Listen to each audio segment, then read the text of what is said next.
turn this on. So today I didn't want to go, I want you all to read over chapters. You should be up to reading 4 and 5 today. Quiz 1 will be tomorrow, going over all chapters up into chapter 5. But I really wanted to spend some more time concentrating or looking over at journals. Starting with, oh, I got one more person. Okay. Yes.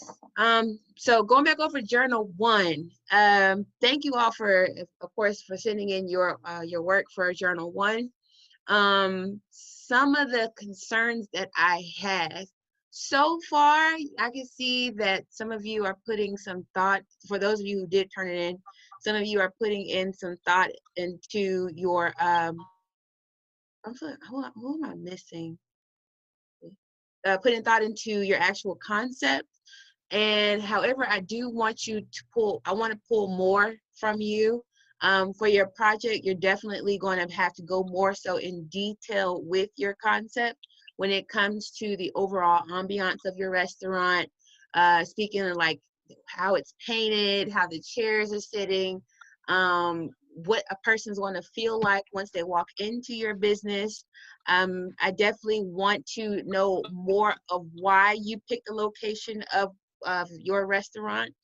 And I want you to remember that it all has to flow together. And what I mean by that is that, for instance, if you're picking a college-like area, then you wouldn't put a fine dining restaurant there, for example, because college students can't necessarily afford that type of experience. And you wouldn't put a fine dining restaurant in a low income based area, because no one's going to be able to afford to sit at that restaurant.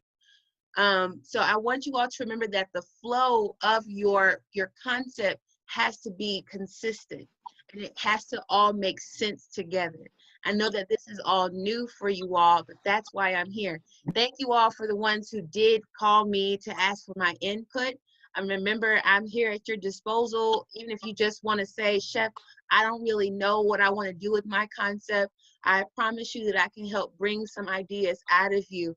I'm somebody that's just kind of has a big imagination, that's full with all different types of things and concepts that you all can do. So far, the ones that I did see were good, pretty basic, but I just want to see more. I definitely want to see more. When it comes to your project, I definitely want to feel like I'm at your restaurant, or I look forward to actually going to your restaurant. Another thing about your journals, please make sure you're turning them in on time. I will not be accepting any late work because I give you all ample enough time to be able to do your assignments.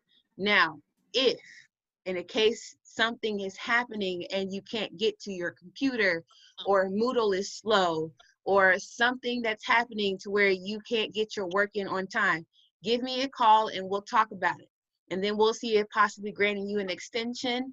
But the more that you communicate, the better off you are. If you don't communicate with me, then I won't know, and all I'm going to do is keep putting in zeros. For nutrition, I was a little bit more lenient with you all because it was your first class, but this time, going into management, I expect you guys kind of know the rhythm. Anytime any one of you call me, I'm always answering, whether it's text message, phone call, email, whatever the case may be. You can use me. You can call me. If any of you feel that you can't speak to me, you can talk to Chef Boyd, you can talk to Chef Anderson, but I am here. Did anybody have any questions about the mission statement or vision statement? No? Okay, let me talk about the mission and vision statements. Remember, your mission statement, you want to keep it, mission and vision statement, you want to keep it at maybe like a slogan, a sentence or two. It's not necessarily meaning that it's the mission of your restaurant in a, in a paragraph, like an essay form, but it's more so kind of like your slogan. Keep it at maybe like a sentence or two. From the ones that I saw, I could definitely, I could easily pull out a mission and vision statement for the ones that sent me their homework. So you can call me and we can talk about it, and I can kind of give you more direction with them. But you want to kind of, some of you are kind of sending me in these paragraphs for your mission and vision statements. But you can call me and we can go over your actual homework. I was trying to figure out a way to give input for your projects, and the best way to do it is for you all to call me and we can go over it, go over your journals. Because I can't submit anything back to you into Moodle, or I'm not necessarily sure how to do so on a more personal level where it's not shared with everybody. You can just call me yourselves and then we can talk about it and say, you know, Chef, or I can tell you, Shamika, you need to work on this, or Ephraim, this doesn't necessarily make that much sense, or Ronnie, I need you to put more, or Angela, this is not necessarily cohesive. So if you want more input about your journals, please feel free to call me. If you don't call me, it's your grade. All right, guys.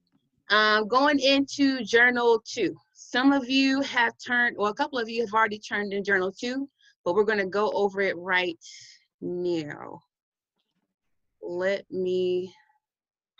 right here, I'm going to share my screen with you all. We're going to go over journal 2.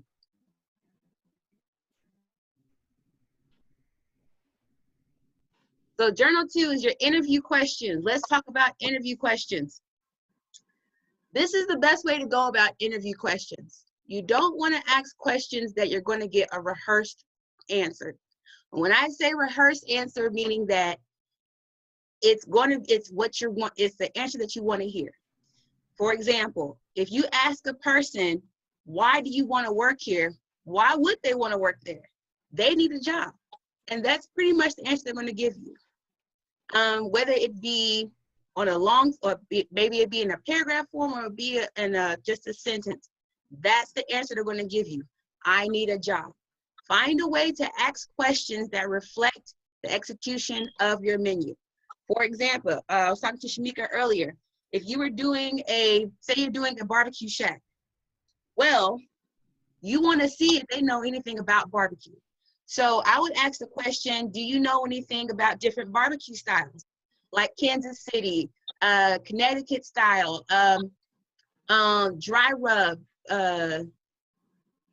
grinds, things of that nature. I would ask questions about people, knowing that this person can execute my menu. If I was a baker, I would ask a person about what type of yeast do they like to use? Do they like dry active yeast? Do they like, do they do sourdoughs? Do they make their own doughs? I would ask them, and I would ask open-ended questions, meaning I would ask questions where they would give their own answer, like a discussion question. So think about the questions that reflect your menu. Some of the ones that I've seen, the ones that have submitted their interview questions were very generic. Why do you want to work here? What would you do if a person was angry? Well, what would you do if a person was angry? I would do everything I could to make them happy. Basically, that doesn't tell you anything as an employer. You want to know that when I give this person my menu, that they have the skills that it takes to execute this menu. Those are the questions that you want to ask. All right. So I need 10 of those questions. These questions will also be for your project as well. Really, everything that's in your journal that you're doing for your journal will be a part of your project. Going into, did anybody have any questions about their journal or interview questions? All right, everybody seems to got it. Let's go to journal 3. Your job advertisement. We've all been on Indeed, Craigslist, Career Builder, Monster, looking at different applications or what jobs are available. Use those websites on how to conduct your own job advertisement, your job ad. You're looking to fulfill a certain position, and I want a management position. I want a management position, and I want someone that's a subordinate position, meaning that I would look for possibly like a kitchen manager and a server. or an executive chef and a hostess. I want a management position, and I want a subordinate position, somebody who's under that position. So I want 2 different job advertisements. Everybody understand that? I want 2. So let's go on to, and when you turn in your journals, and I can tell when you all have not given any real input, you will receive a partial grade. When you give me partial participation, I give you a partial grade. You know who you are. I've already got some of that already. All right, let's move on to journal 4. So this is one that's due up until 5 o'clock today, journal 2 and 3. Going into journal 4, management styles.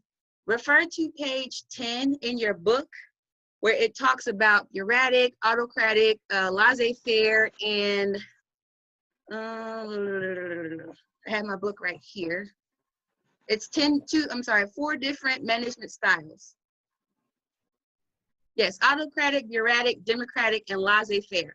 Refer to page 10 for your management styles. Everybody understand that? Page 10 in your book. How is your management style going to be performed throughout the day? What type of style works best for you? Even if you have to pick more than one, that's fine. Let's talk about autocratic. Autocratic management style is characterized by domineering management with ultimate authority over employees. Think more so military. I have the last word. What I say goes. And you don't care for input from anybody else. You have the final say. You're the one that runs everything. You don't let anybody else run or make decisions within your business. Bureaucratic. Bureaucratic is characterized by relying on written rules and regulations, things that are always done by the book. Think of your employee handbook, meaning that you have everything instructed. I'm familiar with this. It helps to keep things consistent and that you're holding everybody accountable because it's in the book. So therefore, there's nothing to get misconstrued or no misunderstanding because it is in the book. So that's one option that you have. Democratic. Democratic is characterized by treating employees as equals who can contribute to the decision-making process. This tends to be my favorite because you're giving everybody the chance to give an input as far as what could be better about your business. This is a time where you, as a manager, that you don't take it personal. You're looking for input. You're looking for opinions. You're looking for what the employees are seeing or what the customers are seeing that could possibly benefit the business. Laissez-faire is characterized by managers who allow employers to do what they want to do. This is when chaos happens, but laissez-faire can be good and it can be bad. But laissez-faire can get very out of control when you do not have structure. So that's an option that you have as well. I at least want one management style, but you are free to pick, more than one as long as it all works together. Anybody have any questions so far? No? Okay. Going into journal 5, motivational plan journal. This journal describes how you plan to motivate your employees. Will you use a monetary, meaning money, or incentive plan, or will there be a form of ladder promotional system in place? Ladder meaning that you can move up. Say you move from a hostess to a server, to a bartender, to a line cook, to a sous chef. What is your plan of promotion throughout your business? What is your incentive plan? Are you going to give gift cards? Are you going to give pizza parties? Are you going to give buttons and gadgets? And how do you plan on getting the most out of your employees? Be sure to list what they will receive after how long they have been there for, how long they have been employed and what consequences they face for bad employee behavior, i.e. tardiness, no-show, rudeness, customers, and etc. Do your research on this when it comes to other business. No call, no show is pretty much automatic termination. Tardiness, however, how long can they be tardy?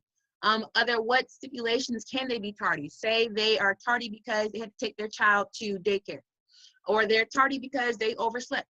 Which one would you consider to be more serious? How would you handle that? Rudeness to customers. In what situation would it be considered valid? If they're rude to a customer, was it because the customer was rude to them first? Go into extensive thinking when you're thinking about how you would handle this as an employer, or as even a manager or an employee yourself. What's considered fair? It's like when I call you guys and you don't call me back. How am I supposed to handle that? What am I supposed to do? In all fairness, what's considered fair?